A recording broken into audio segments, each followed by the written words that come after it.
can you believe the audacity of the administration to be sending American taxpayer dollars to support environmental and green energy initiatives in China? $300 million, right? $300 million, roughly $300 million over a 10-year period, but $1 is too much, Dan. $300 million to help them with their environmental concerns while we are continuing to not drill in the Gulf of Mexico. Yet I just had, Bill, I had a gentleman on that is participating in floating a huge rig from China over to the Cuba area so that they can drill and do slant drilling. Well, it sounds like everybody's got the right idea except this administration. Dan, I have said it many, many times before.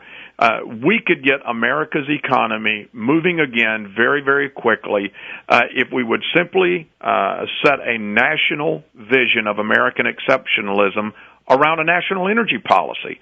We've got 3 trillion barrels of oil that belong to us already. All we got to do is go get it. Yeah. We're living on top of the largest deposit of natural gas in the world, and now you've got the administration's Environmental Protection Agency trying to insert themselves in the state's fracking regulation process. You'd have to be foolish not to be able to make this country one of the leading countries in the world and to continue that position, because we've been given everything by the God we know. It's been blessed us, really, haven't they? Well, and we're just letting it drift to the wind. I just cannot believe, and I can tell you the people of eastern and southeastern Ohio will not take it sitting down that their tax dollars, their hard-earned tax dollars, are going to support our largest competitor and the country that puts more of our businesses out of business. What's the rationale for sending environmental money to China?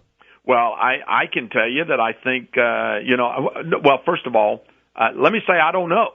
Okay. I don't know what the administration's rationale is. I know what the money is through the USAID program. It goes through the Department of State, the State Department, and the theory is, I guess, that it would change their ways in regards to human rights, trade, and being a productive, cooperating member of the world, the world's developed countries. So, if I'm reading you right, if we send them some money, they will do work in the area of environmental cleanup and also human rights. Well, that's the theory, yeah. But we've seen that does not happen.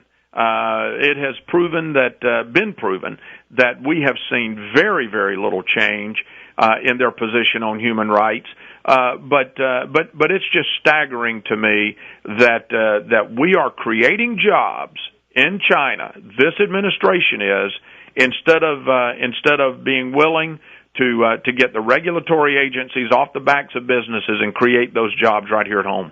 It's a head scratcher, isn't it, to think that we are giving, in fact, Bill, if you really look at it, we may have to borrow 4 cents on every dime that we're going to send them. Yeah, and is that not absurd, Dan? Oh, that my. We're borrowing money from them, turning back around and giving them money in aid and paying interest on the money that we borrowed from them. Bill, I said this earlier.